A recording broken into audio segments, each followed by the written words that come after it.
आज के इस संवाददाता सम्मेलन में हमारे साथ उपस्थित विशेष रूप से सम्माननीय अमित शाह जी, हमारे देश के गृह मंत्री जी, सभी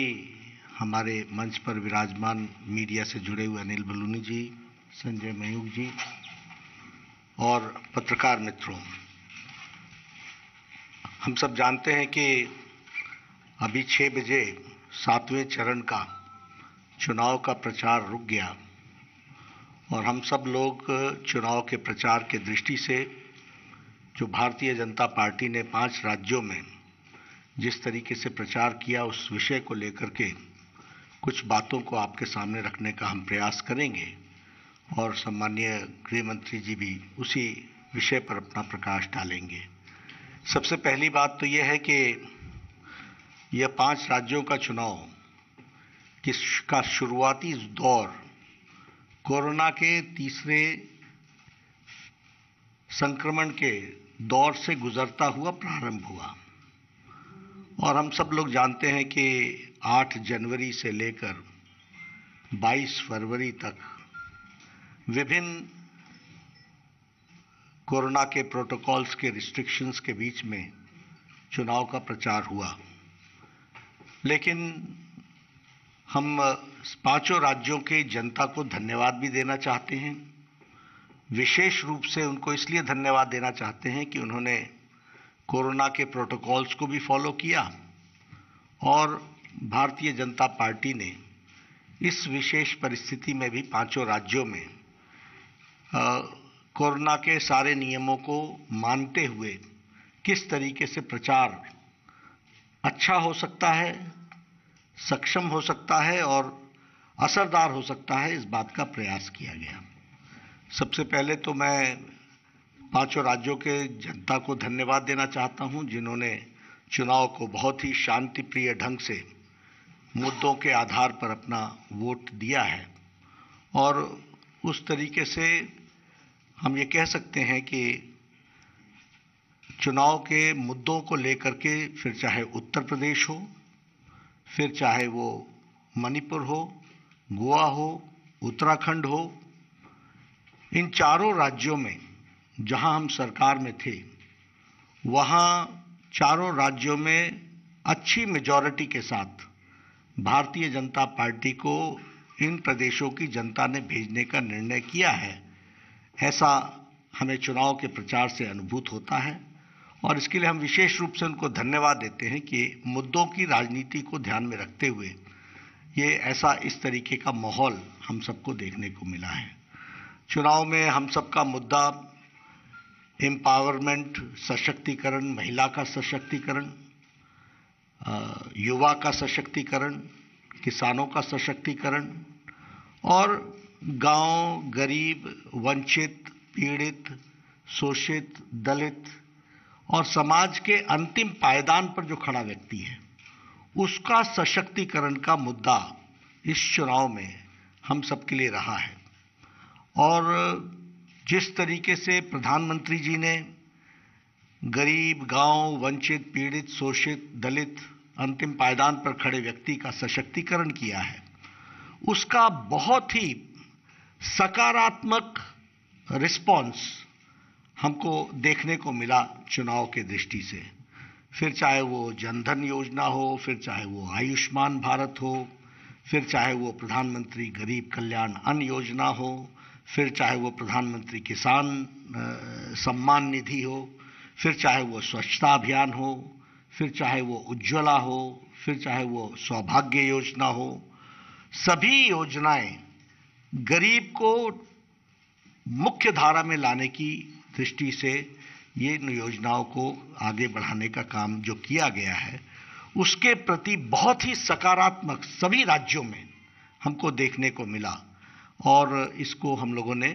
एक तरीके से चुनाव की दृष्टि से हमको एक बहुत ही एक पॉजिटिव दृष्टि से लोगों का सहयोग मिला है, जो वोट में ट्रांसफ़र हुआ है, ऐसा हम मानते हैं और इसके लिए भी हम जनता को धन्यवाद देना चाहते हैं। दूसरा विषय रहा 4-5 राज्यों में वो विकास का रहा और विकास में एजुकेशनल इंस्टीट्यूशंस, कनेक्टिविटी, इसके साथ साथ हाईवेज, एयरपोर्ट्स, तो ये सब मिलाकर के अगर हम उत्तर प्रदेश की बात करें, आज 5 इंटरनेशनल एयरपोर्ट्स बने हैं। अगर हम बात करें इंस्टीट्यूशन की, उत्तर प्रदेश की बात करें, तो 10 universities, 78 degree colleges, 28 engineering colleges, 59 medical colleges, और प्रैक्टिकली सभी स्टेट्स में all India Institute of Medical Sciences. Uttar Pradesh में 2, यहाँ उत्तराखंड में 1, उसी तरीके से सुपर स्पेशलिटी ब्लॉक गोवा में, और मणिपुर में हॉस्पिटल का सुपर स्पेशलिटी ब्लॉक का डेवलपमेंट इस तरीके से देखने को मिला। और अगर हम गोवा की बात करें तो संपूर्ण आत्मनिर्भर गोवा, संपूर्ण विकास के दृष्टि से इसका एक बहुत बड़ा महत्व रहा। 10 साल के अंदर जो वहाँ विकास हुआ, आज गोवा की तस्वीर बदली हुई है। कनेक्टिविटी की दृष्टि से देखें, over bridges, under bridges, fly overs, एक उसका एक बहुत बड़ा महत्व है। और स्वयं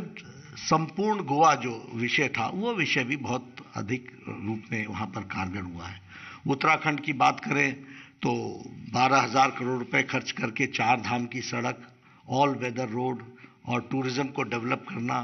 प्रधानमंत्री मोदी जी का विशेष करके उत्तराखंड के प्रति अगला 10 साल उत्तराखंड का है, इसका अपील और लोगों का उसमें उसका रिस्पांस, और उसी तरीके से सौंदर्यकरण का विषय, बाकी सारे विषय, और एम्प्लॉयमेंट की दृष्टि से भी जो एम्प्लॉयमेंट जनरेशन का काम हुआ है, उसका भी यूथ का अच्छा रिस्पांस आया है, ये हमको देखने को मिला है। तो हम ये महसूस करते हैं कि चारों राज्यों में भारतीय जनता पार्टी को अच्छी मेजॉरिटी के साथ लोग फिर से अपना आशीर्वाद दे रहे हैं। मणिपुर की बात करें तो Manipur was a state of blockades, Manipur was a state of insurgency, Manipur was a state of turmoil, वहाँ हमेशा ही बंद, ब्लॉकेड्स और इंसर्जेंसी का काम, तकलीफ का काम था। 5 साल में कोई ब्लॉकेड नहीं हुआ, डेवलपमेंट पूर्णतः हुआ, कनेक्टिविटी रोड का काम पूरी जोर शोर से चल रहा है, रेलवे लाइन इम्फाल पहुंच रही है, इसका भी प्रयास चला हुआ है और उसको तीव्र गति से किया जा रहा है। तो हर दृष्टि से देखा जाए तो एक वहां पर, और वहां का बहुत ही सकारात्मक स्पष्ट रूप में लोग भारतीय जनता पार्टी को सरकार में ला रहे हैं। जहां तक पंजाब का सवाल है, जैसा कि हम सब जानते हैं कि हमारा अमरिंदर सिंह जी और ढींसा साहब के साथ समझौता होते हुए हम चुनाव में गए। पहली बार मौका हमें मिला कि 65+ सीटों पर भारतीय जनता पार्टी गई है और बहुत ही सकारात्मक हमको वहां पर रिस्पांस मिला है, और हम वहां पर जिसको कहते हैं मोर देन एक्सपेक्टेशन, हम अच्छा नतीजा वहां लाएंगे, इस प्रकार से हमको देखने को मिलता है। ये कुल मिलाकर के चीज़ें देखने में आई। पंजाब का जहाँ तक बात करें तो चाहे वो करतारपुर कॉरिडोर हो, मोदी जी के द्वारा उसको जो 1947 से नहीं किया गया था, उसी तरीके से अगर हम बात करें तो ये जीएसटी लंगर को फ्री करना गुरुद्वारे में, उसी तरीके से अगर हम बात करें तो FCRA का रजिस्ट्रेशन देना हरमंदिर साहब को, उसी तरीके से जो ब्लैक लिस्ट किए गए लोग थे 314 लोग, उनको डिलिस्ट करना। तो बहुत बड़ा काम ये जो सिख राइट्स में 1984 में जो हुआ था, उसको वापस उनको बुक करना और जेल में डालना, ये कोई नहीं कर सका, मोदी जी के द्वारा हुआ है, और पंजाब में इसका बहुत पॉजिटिव रिस्पांस है, ये हमको देखने को मिला है। जब से कैंपेन शुरू हुआ तब से प्रधानमंत्री जी की सभी राज्यों में बड़ी संख्या में रैली होना, माननीय रक्षा मंत्री जी की रैली होना, माननीय गृह मंत्री जी की रैली होना, माननीय नितिन गडकरी जी की रैली होना, और पहले क्लोज डोर हुई, बाद में ओपन जनसभाएं हुई, और मैं आपको उसके आंकड़े आपको मिल जाएंगे कि किस किस ने कितनी रैलीज की हैं, लेकिन एक बड़ी संख्या में रैलीज हुई। मैंने खुद काफ़ी रैलीज को एड्रेस किया, और इसके साथ साथ सभी चारों स्टेट के चीफ मिनिस्टर्स और अन्य स्टेट के भी चीफ मिनिस्टर्स ने रैली की, तो स्टेट लेवल पर भी उसको काफ़ी अच्छे ढंग से ऑर्गेनाइज तरीके से किया गया। और हमारे स्टेट लीडर्स ने भी प्रैक्टिकली सभी विधानसभाओं को टच किया है।